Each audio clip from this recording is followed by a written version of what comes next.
Hi, my name is Taylor Wishnov. I'm in Patterns of Aging in Society, and for my sociological assignment, I decided to interview my mother, Carol Wishnov, in regards of my grandmother, Mildred. The last 6 years of my grandmother's life, my mom pretty much had to take care of everything. So I thought she would be a really good person to interview about what it was like being in and out of nursing homes and assisted livings, as well as what type of person my grandmother became later on in life, considering that she was the closest one to her at the time.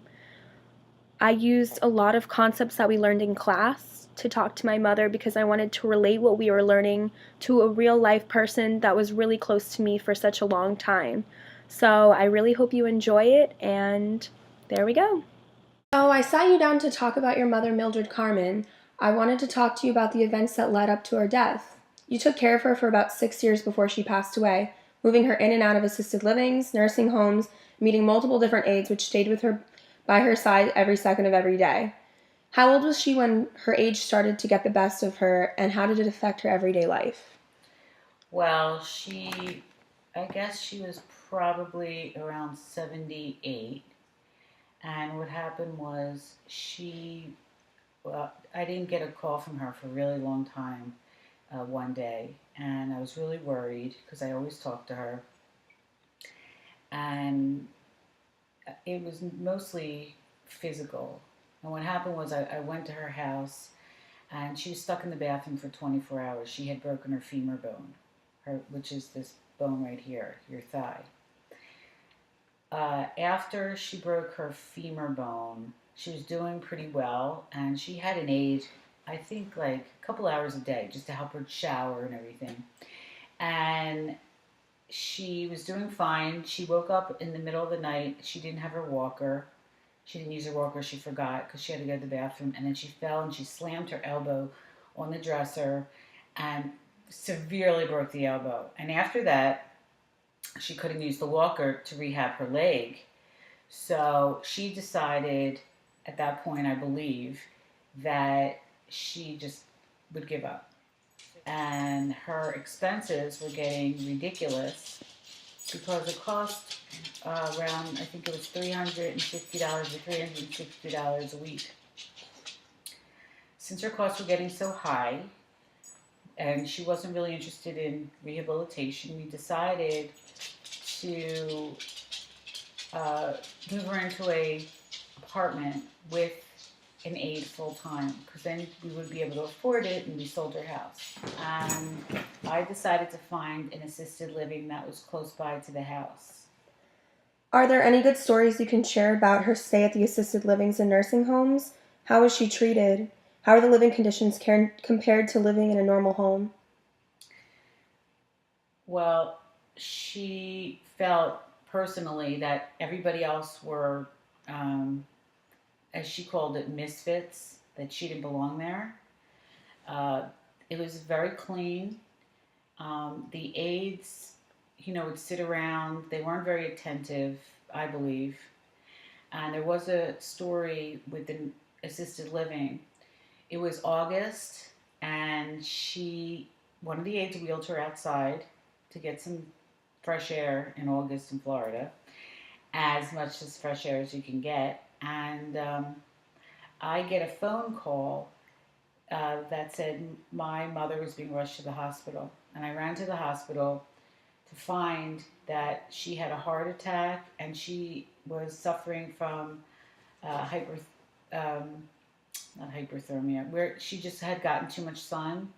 And I found out that they left her outside for hours. They forgot about her, and she jumped off the wheelchair. She was trying to crawl her way back. She had dirt under her fingernails.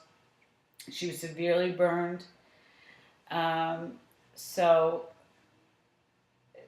after that, she went into a rehab center. She did, uh, qualify for a nursing home at that point, and she wasn't doing much on her own physically, and it started impairing her mentally. Thank you. Maybe you could talk about your mother's faith, as three-quarters of older Americans find religion to be very important. Did you notice if her views changed throughout the years? There is something called multidimensional disengagement, which is as people grow older, they may withdraw from some social activities like synagogue services, but show an increase in personal religious practice. Did you observe multi-personal disengagement with your mother? Well, she was never really a religious person as I grew up. And when she was at the assisted living, she really wouldn't. She would sometimes go to a service there. They did have services. When she was in the rehab after that incident had happened, she was in the rehab for a while. She said to me, which was very interesting, I want to be with my people. Meaning, I guess, we were Jewish, and I guess she wanted to be with other Jewish people. And in her entire life, she never really was very religious, but it seemed to be very important to her as she got older. What were some activities that your mother liked to do during her time of young old, which is the ages between 65 and 74, and as well as old old, which is between the ages of 75 and 84? How did she get along with other peers, and did her leisure activities change once she became older?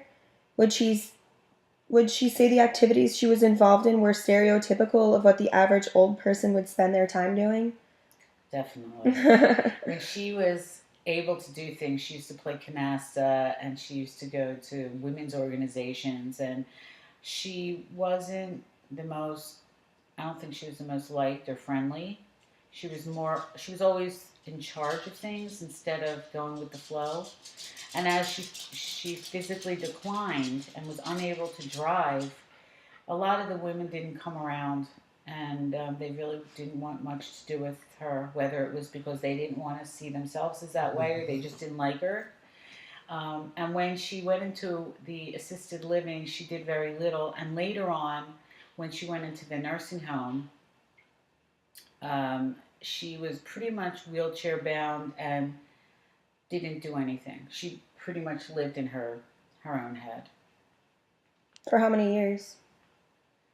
I'd say she lived in her head for like a year and a half, 2 years, where other people thought she had dementia. But when I would visit, she would know clearly a lot of things that led me to believe that it wasn't dementia, that it was her own choice, not um, not looking at where she was at that point. She did not want to see herself in the place that she was. So I think she just thought about the past in her head. Hmm. There's a theory called activity theory, which argues that the more active people are more likely to be satisfied with their life as a whole. Knowing your mother, my grandma, she did not stay very active during the decline of her life, which caused her to become very overweight and unhealthy. Do you think this put a damper on how she looked at her life? Did not staying active keep her from doing things she maybe would have been doing if she were fit? If she was active, I think her whole life would be different. If she hadn't broken her leg, absolutely her life would have been totally different, or broken her arm after the leg, because after that was she wasn't independent anymore. She couldn't drive, she couldn't, see people. um, she was dependent on everything, going to the bathroom, showering. And I think that made her feel certainly like less of a person.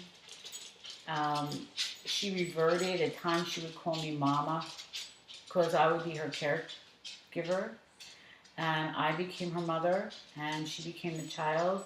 And I think her whole dynamic would have been different because she wasn't that old, but physically, the How old impairment. was she when she passed away?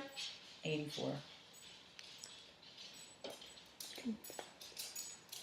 And when she was in the nursing home, I don't think it's chronological age. I think that it's not only physical, but I think it's a mental um, awareness, and mental being healthy mentally and physically, that would improve somebody's life.